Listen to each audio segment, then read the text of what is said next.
So the power differential is because they are somehow pulling away from the attachment, which then the partner becomes more invested in giving more. And then that creates the differential pieces. I'm trying to wrap my head around this. I love it. I love how you're working through it in your mind, Wendy.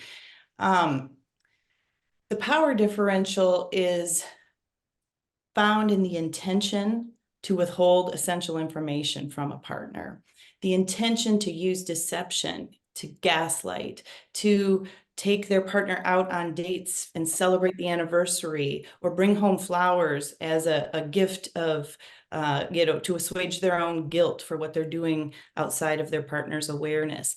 Those kind of exploitative things, those deceptive pieces, those are the actions that have intention behind them. So whether or not someone understands that they are withholding reality from their partner in a manner that causes their partner to not be able to accurately assess what they need to know about their own safety and well-being, whether or not they've consciously articulated that to themselves, there is conscious effort in working a partner over to keep the partner from knowing the things they're trying to conceal.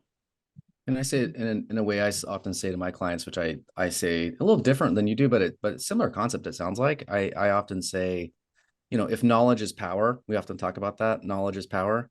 What is withheld from the partner is knowledge. It's full knowledge and an intention to mislead them from knowing the full truth. And sometimes that's months, years, decades, even. So to me, I do think there's a power differential, which is what we end up, try to rebalance things in the recovery process, assuming couples are working to heal and restore together. But I mean, I don't know if you agree with that, but it sounds like what you're saying. That's kind of how I talked about this and frame it to my couples.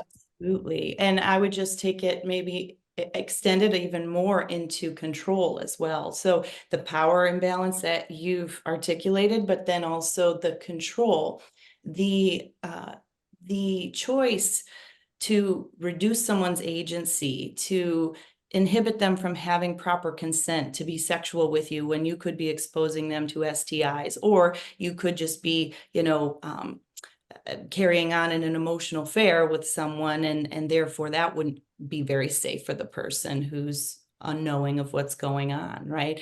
So the control means that a person's agency has been imposed on. And so when we're looking at proper equity and mutuality in relationships, we have to understand that, yeah, infidelity really is egregious behavior. It hurts, it causes betrayal, but that's not what I'm calling violence. I believe that is harmful stuff, but it's not necessarily abuse in and of itself. It's the extension into the concealing of that information, the restraining the partner from having what they need to know. It's like a straitjacket on the knowledge of a partner, and it causes the partner then to invest in ways that may not be safe for them because they don't know the context. They don't understand their own endangerment.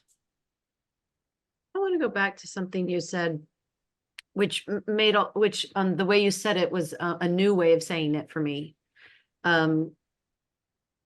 Where the partner is putting lots of effort into the relationship, efforts to bond, efforts to connect.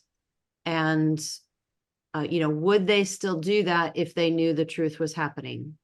And the answer is usually no, but maybe. But what I was really thinking of, so many clients, and I know you all have had this with you as well, is so many clients come in and we've done couples therapy for 10 years, but the addiction or the betrayal was never shared. So now it's a whole new day and making that choice to interact or not. But the way you said it was very unique for me. So thank you for hope.